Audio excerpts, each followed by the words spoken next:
Hi friends, welcome to my channel. ఈరోజు రాగి పిండితో సొరకాయ గారెలు ఎలా చేసుకోవాలో చూద్దాం. వచ్చేయండి.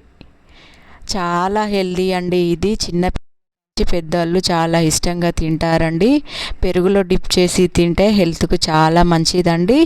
ఎర్లీ మార్నింగ్ చేసుకొని తింటే చాలా ఇష్టంగా తింటారు. తయారీ విధానం చూసేద్దాం. చిన్నపాటి సొరకాయని తీసుకొని చెక్కంతా తీసేసుకోండి. నీట్గా ఎక్కడ లేకుండా తీసేసుకోండి. మొత్తము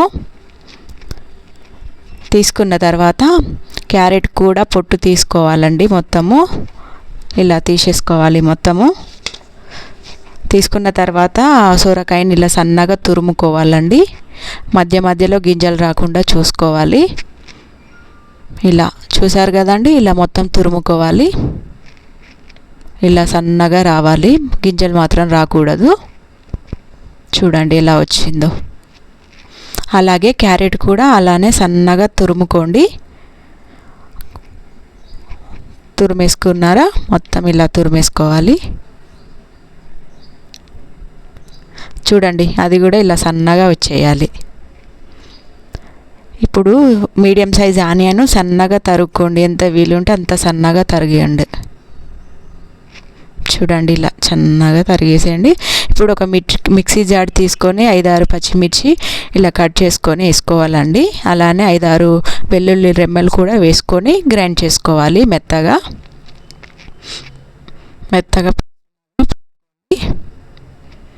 చూసారు కదా, ఇలా రావాలి అండి. మెత్తగా వచ్చేసిన తర్వాత 1 కప్ సొరకాయ తురుము తీసుకోండి. అలాగే 1/2 కప్పు వరకు క్యారెట్ తురుము తీసుకోండి. కట్ చేసిన ఆనియన్ ఉంది కదండి, అది కూడా వేసేసుకోండి. కరివేపాకు, కొత్తిమీర కూడా సన్నగా తరిగేసేసుకోండి. 1 కప్ రాగి పిండి తీసుకోండి. అలానే 1/2 కప్పు వరకు తీసుకోండి. 1 స్పూన్ నువ్వులు వేసుకోండి. అలాగే 1 స్పూన్ జీలకర్ర, 1 స్పూన్ సాల్ట్. ఇప్పుడు మనం గ్రైండ్ చేసుకున్నాం కదండి, ఆ పేస్ట్ కూడా దీంట్లో వేసేసుకొని మొత్తం ఇలా సాఫ్ట్గా కలుపుకోండి. వాటర్ గిట్లా ఏం యాడ్ చేయొద్దు. దీన్ని మొత్తం ఇలా కలుపుకోవాలండి. చూసారు కదా, దాంట్లో ఈ సొరకాయలో వాటర్ ఉంటుంది కదండి, అదే సరిపోతుంది. ఆ వాటర్ లాంటిది ఏం యాడ్ చేయకూడదు. చూసారు కదా, ఇలా సాఫ్ట్గా చేసుకోవాలి. తర్వాత ఒక కాటన్ క్లాత్ తీసుకొని వాటర్లో తడిపేసుకోండి. ఇప్పుడు మనం ఒత్తుకోవాలి కాబట్టి ఇలా చూసారు కదా, ఇలా తడుపుకోవాలి. తడుపుకున్న తర్వాత ఇలా ఉండల్లాగా తీసుకొని దాన్ని పిండిని చాలా సాఫ్ట్గా చేసేసుకోండి. ఇలా చేతి మధ్యలో వేసుకొని ఇలా సాఫ్ట్గా అనేసేయండి. ఇగో చూడండి, ఇలా సాఫ్ట్గా వచ్చేయాలి. తర్వాత ఈ తడి క్లాత్ మీద పిండి ఒత్తుకోవాలండి. వాటర్ యాడ్ చేసుకోవాలి చేతులకి, ఎందుకంటే ఒత్తుకోవడానికి ఈజీగా ఉంటుంది. అలాగే మందంగా రాకూడదండి, పల్చగా ఒత్తుకోవాలి. వాటర్ మధ్య మధ్యలో యాడ్ చేసుకుంటూ ఒత్తుకోవాలి. చూడండి, ఇలా మధ్యలో హోల్ పెట్టుకోవాలి. అలానే మొత్తం కేసెస్కి ఇప్పుడు ఒక కడాయి తీసుకొని వేడి చేసుకున్న తర్వాత ఆయిల్ మొత్తం దానికి రుద్దేసేయాలి. మీరు గీ ఉంటే గీ కూడా యూజ్ చేసుకోవచ్చు అండి. ఇక్కడ ఆయిల్ ప్లేస్లో నేను మాత్రం ఆయిల్ తీసుకుంటున్నాను. ఇప్పుడు మనం చేసింది ఉన్నదా చిన్నగా తీసేయండి. అటు ఇటు అయితే విరిగిపోతుంది. ఇలా తీసి పేనం మీద వేసేయండి.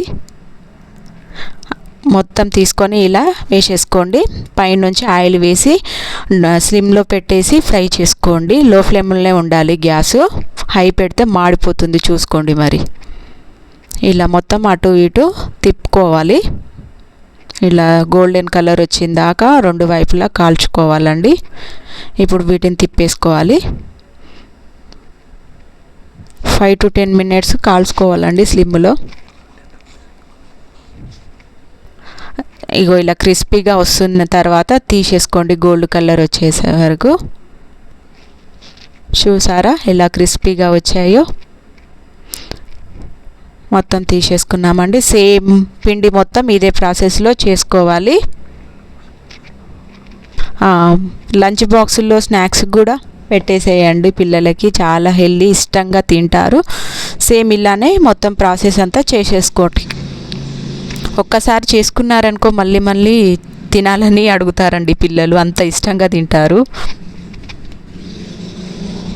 చూసారు కదండి, ఇలా మూత పెట్టేసుకొని మొత్తం ఫ్రై చేసుకోండి. అటు ఇటు తిప్పేసుకొని చూడండి గోల్డ్ కలర్ రావాలి.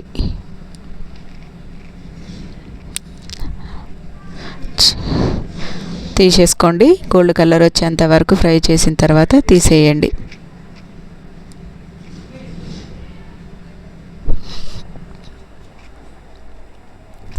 చూడండి ఇట్లా తిప్పేసుకున్నారు కదా, రెడీ అండి. ఇప్పుడు పెరుగులో డిప్ చేసి తింటే ఉంటుందంటే ఆహా భలే టేస్ట్ ఉంటుందండి. దాని పక్కన రాగి జావ చేసుకొని తిన్నారనుకో చాలా హెల్దీ, పిల్లలు కూడా ఇష్టంగా తింటారండి. సమ్మర్లో కూడా హెల్దీ అండి, ఉంటారు కాబట్టి టైం ఉంటుంది కాబట్టి ఇష్టంగా చాలా బాగా తింటారు. థ్యాంక్ యూ ఫర్ వాచింగ్ అండి. Please like and subscribe.